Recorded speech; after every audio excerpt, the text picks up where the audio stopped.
What's up, Tube? Christmas has just been and Santa Claus bought you a new gel blaster. And it's been fun. You've been shooting your mates with it. And it's pretty good. Out of the box. Does alright. But you want to know, how do I take it to the next level? Just want to do some simple upgrades to get this thing singing.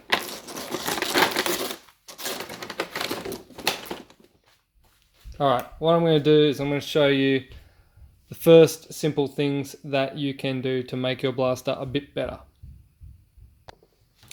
Let's just get rid of the box because we don't need any of that. Alright, so you've got your blaster. It's been fun, but the first thing you've thought is, you know what, the fire rate's a bit slow. It's alright actually. For the Gen 8, that's pretty good, but you know, like I wouldn't mind it going a little bit faster, you know, I wouldn't mind wasting a few more gels per second.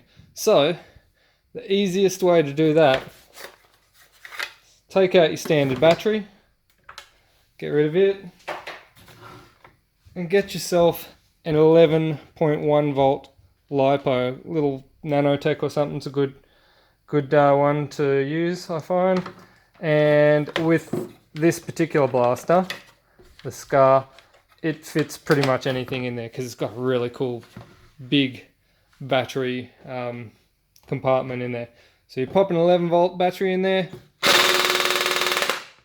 Now you got some fire rate. So simple, so easy. The way these blasters are designed, they will take an 11 volt battery straight out of the box, no problems, all day, every day. So fire rate, sorted. So next you're like, well, fire rate's good now. Emptying the mag in 2 seconds flat, so that's awesome. What about a little bit more power? It'd be great if I could hurt my friends just a little bit more than a light flick. So what I'm going to do is I'm going to chrono this one. And if you're new to this, a chrono is just a device that measures the speed that the gels come out of the barrel, and then I'll show you how to make them a bit faster. Okay, so stock out of the box Scar on the chrono.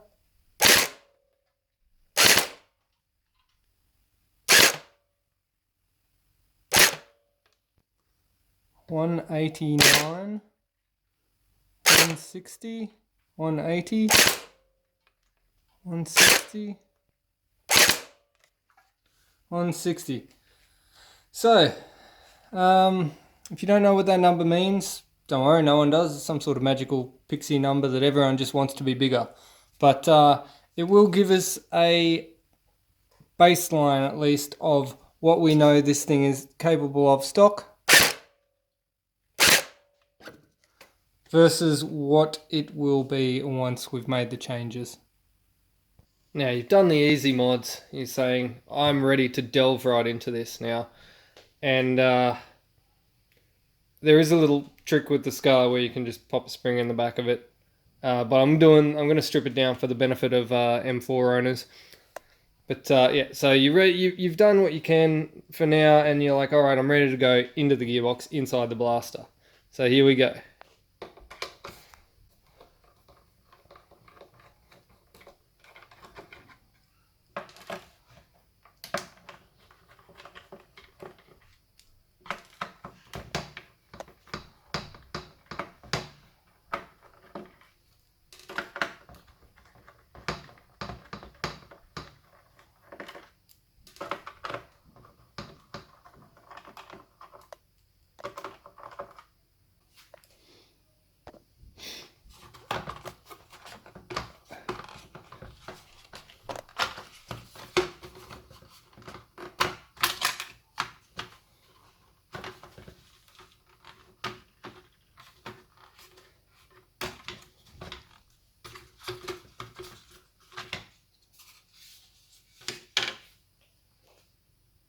Yeah, let's just get some of these bits out of the way.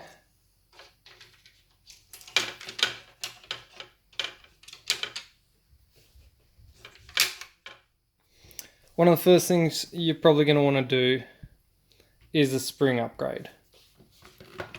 just pop this stock out of the way.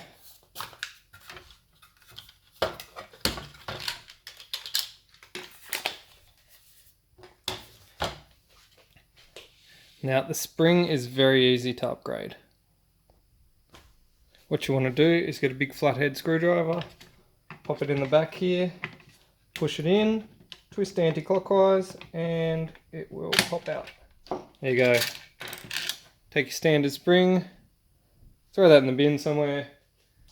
You get your spring, your choice of spring. I've got a 1.3, what they call a 1.3 spring. I call them something different, but that's another story. And you pop it back in here. Now it's easiest to do if the piston's fully compressed, but it's not impossible to do if it's not. And sometimes you just don't have the luxury of having it fully compressed. So you push that in the back there, and then you take your screwdriver and twist clockwise until it locks in place, and that is done. The next thing you're probably going to want to do is upgrade to an aluminium barrel.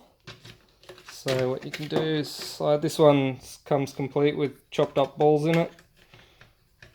Standard nylon one. That's not a fault of the barrel, by the way. It just happens to be how this one is. Had some chopped balls in it.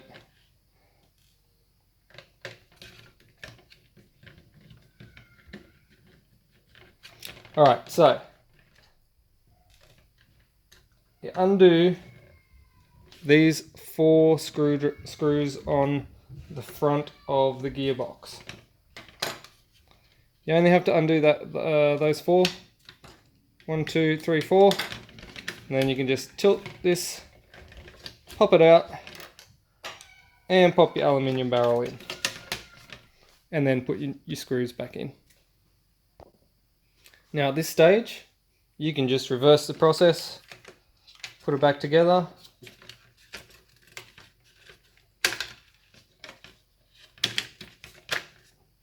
pop all your screws back in, and job done. That's your first set of upgrades for your gel blaster. Now there are a lot of other things you can do. You can change the gears in the gearbox, you can change the cylinders, the plungers, the motors, you can change the housing, the material of what the gearbox is made of, but all that's next level type stuff. If you're a beginner and you're just getting into it, this is all you need to do, and that will give you quite a formidable blaster. But wait, I hear someone shouting out, O-ring, O-ring. The Gen 8 O-rings have a history of being terrible seals. So if you're game to take this apart and go to the next level, we'll do the O-ring. So you got to take your motor screws out.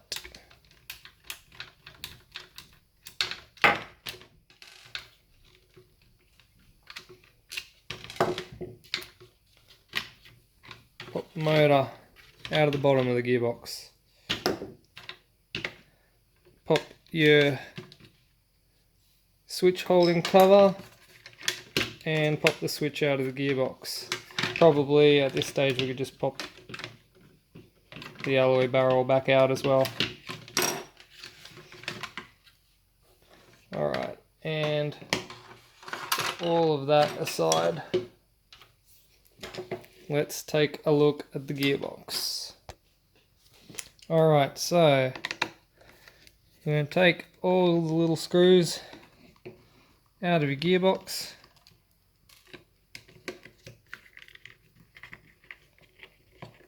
Oh, remove the spring. I've off camera already removed the spring, but remove the spring the same way it went out before. If you don't remove the spring first, then your gearbox flies apart, and then you're chasing little screws and stuff all over the floor. It's good fun. Okay, so now we've removed all the screws from our gearbox. You can separate the two halves of the gearbox like so, and you can remove your plunger.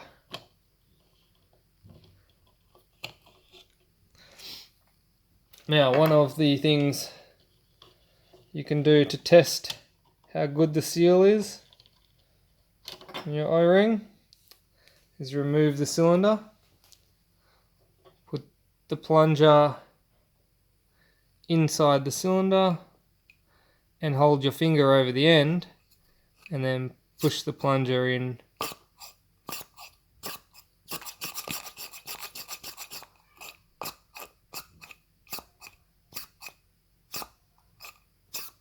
So that one's okay. It's not great though. The Gen 8s are never great. Alright, so what we're going to do is we're going to peel this O-ring off here. Get yourself your upgraded O-ring. And pop your upgraded O-ring onto the plunger. And put a dab of oil on it. Don't put too much oil on it.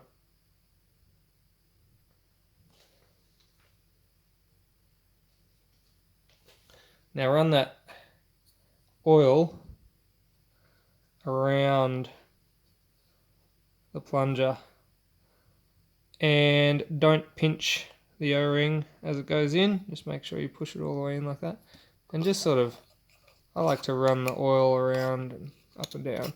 I mean, you'll find there's probably oil in there, a lot of oil in there from factory, so you don't need to add too much. If the cylinder was completely dry, you need to probably put a bit more oil in.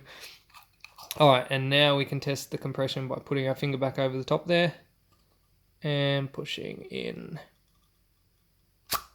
You can see that the compression is nice and strong and doesn't actually give in until I take my finger off. There you go. Alright, O-ring done.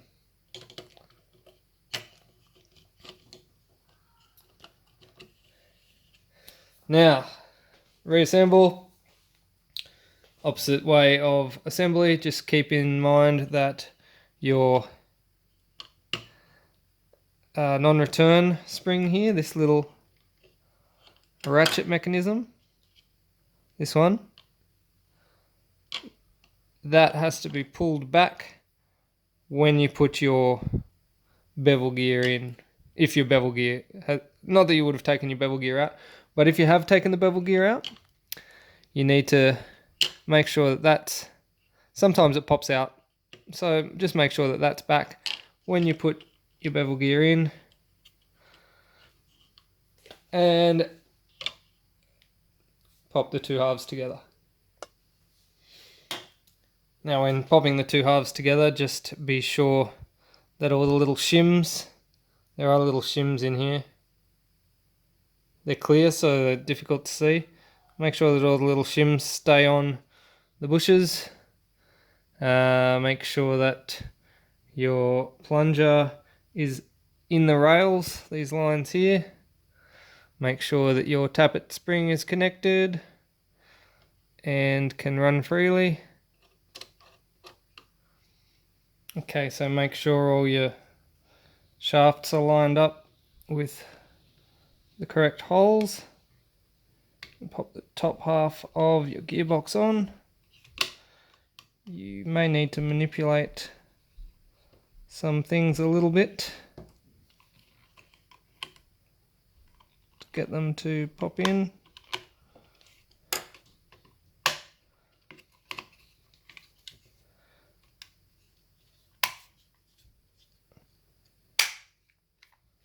Alright, but you shouldn't force it. Don't force it together. It should all just pop in when it's in. It should all just pop in nicely. Alright, let's put this together and take it to the chrono. Back at the chrono with our modified scar.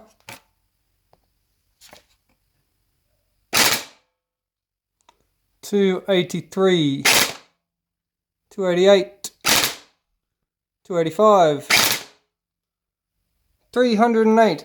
Well, I think, what was it? 160 feet per second from the original, and now up to 300 feet per second from some simple modifications which probably only cost about $10 and your time. 300 FPS is pretty good. Like, and I mean, this is, oh, actually, sorry, battery as well, 11 volt battery. So maybe 30 or $40 and your time. Still 287, 290. That's reasonable FPS. This is a simple, easy mod to make.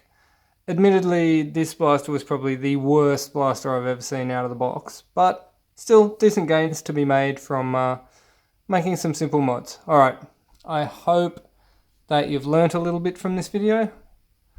Happy modding, Merry Christmas, peace out. Don't forget to buy me a coffee.